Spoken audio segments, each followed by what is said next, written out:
Your sleeves don't have to be boring. In the next few minutes, I'll show you how to turn a basic sleeve into a stunning lantern sleeve that looks straight out of a designer's collection. Lantern sleeves are one of the most elegant and dramatic sleeve styles you can add to your garment, but many people think they are difficult to draft. In today's video, I'll show you a simple step-by-step method to draft your own lantern sleeve pattern from a basic dartless sleeve block. By the end of this video, you'll be able to create a structured, professional-looking lantern sleeve that you can use for your dresses, blouses, and more. Let's get started. Here are the things you need. Now, start by tracing your basic dartless sleeve pattern onto a fresh sheet of paper. If you want a full-length sleeve, go ahead and trace the whole pattern. But in this case, I wanted a short sleeve, so I'll trace up to 5 inches below the bicep line.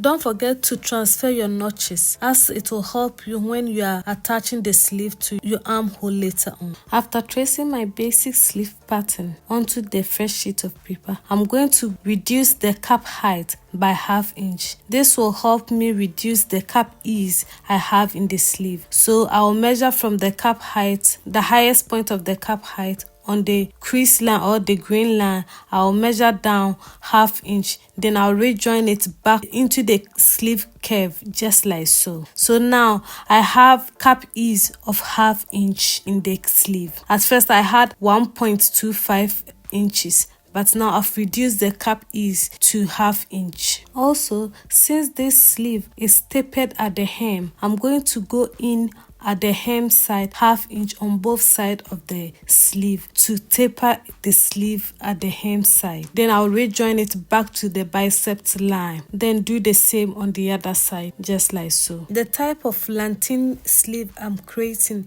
is full and round in the middle and without any fullness at the cap. This means we are going to add the fullness of this design in the middle of the basic sleeve. Now we are going to add the style or the lantern effect to the sleeve. So the effect or the design is in the middle of the sleeve. So the technique we are going to use to create this design is the slash and spread method. So I'm going to draw slash lines in the sleeves to be able to slash and spread the sleeve to add the necessary volume I need in the sleeve. So measure on one side of the sleeve. I'll first divide it in half, then I'll divide it again in half. That's each half of the sleeve. I'm going to divide it into 4 equal halves. Then I'll square these lines straight to the cap of the sleeve, just like so.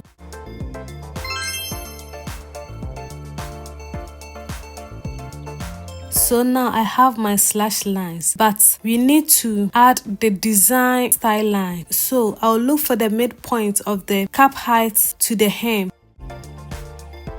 Then on the side seam, I'll look for the midpoint of the line from the bicep to the sleeve opening or the hem, then mark like so. I'll do it on both sides of the sleeve. Now go ahead and draw the style line you want. So I'm just going ahead and then freehand a style that I want. So this is totally up to you. The design line you want is what you draw. So I'm going to go ahead and use my curve ruler and then freestyle a design that I want for the sleeve. I drew my design line on one side because I wanted to mirror this design to the other side of the sleeve. I just left it and then cut my pattern out so that I'll later trace it to the other side. Now go ahead and cut out your pattern. Since I wanted to mirror the design line I had on the other side, I'm going to go ahead and fold the pattern in half, just like so. If you like, after folding your paper, you can use your tracing wheel to trace it to the other side, or you can just go ahead and cut out your pattern. Since I'll be spreading this pattern, I'm going to go ahead and give notches on the style line so that later on it will be easier for me to join the two back together. I'm not going to use my tracing wheel to transfer it, but rather I'm just going to cut out the style line just like so. Now make sure you label your pattern so that after spreading you will not be confused with it. So I'm going to go ahead and then indicate the cap height side and then the down side of the sleeve. As you can see, it almost looks similar. So you have to mark each part of the sleeve so that it will not confuse you later.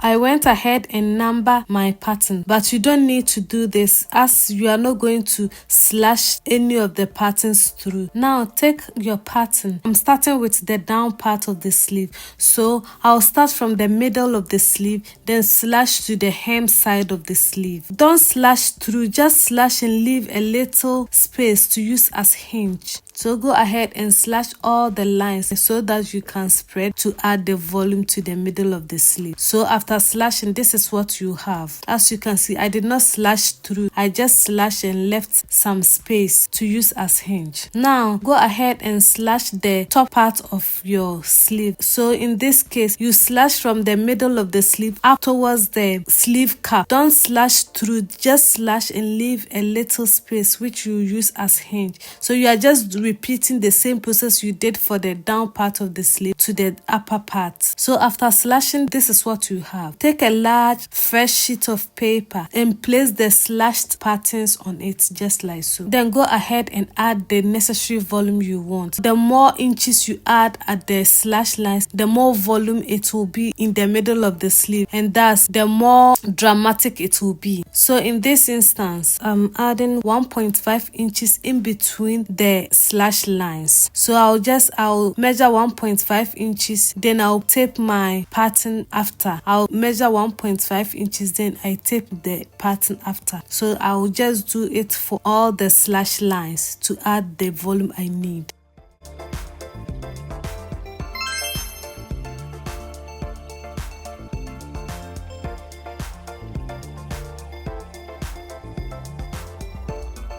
So after adding the volume, this is what I have. Look for the midpoint of your sleeve and go down by 1 inch. Then blend this 1 inch back to the sleeve just like so, using the curved side of your ruler just like so. Or you can just freehand it too and blend it back to the sleeve. So after blending, this is what I have. Go ahead and then cut your pattern out. So this is the upper part of the sleeve. This is the one that is going to be attached to the armhole. So now we are going to go ahead and spread the down part of the sleeve. So we are going to repeat the same process we did for the upper part. So I'll just take one of the slash lines from the extreme, then tape it. Then I'll measure and mark 1.5 inches. Then place the other one and then tape it. I'll do it for all the slash lines to add the volume. You have to make sure that the volume you add to the down part is equal to the volume you add to the upper part. So the spread you are creating needs to be equal on both sides of the sleeve. That's the upper part and the down part needs to be equal. So in this case, I'm also adding 1.5 inches after each slash line.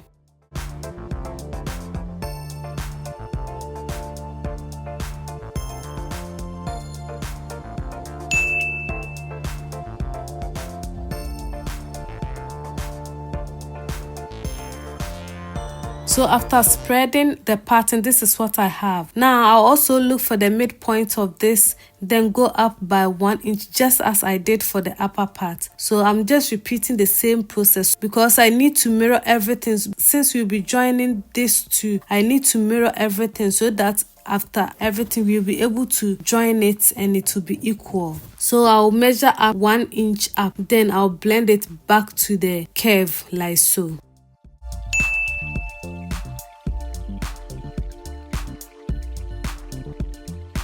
So after blending, this is what I have. Go ahead and cut your pattern out just like so. So I'll just confirm both curves to make sure that they are equal. Make sure after spreading your sleeve and cutting, the two sleeves matches nicely. If you did everything right, it should match nicely. And as you can see, both the upper part and the lower part of the sleeve pieces are equal. So now when you are joining this, it's not going to be difficult or it's not going to cause any problem. So our lantern sleeve pattern is also ready. This is the sleeve pattern cut and sewn in a test fabric. As you can see, I used different fabric to show the upper and the lower parts, but you don't need to do that. You can just use one fabric to do it, or you can use different fabrics to create different design. If this video was helpful, please don't forget to give it a thumbs up. Subscribe to the channel for more pattern drafting and sewing tutorials. Share so that others can find the video. Until next time, bye bye.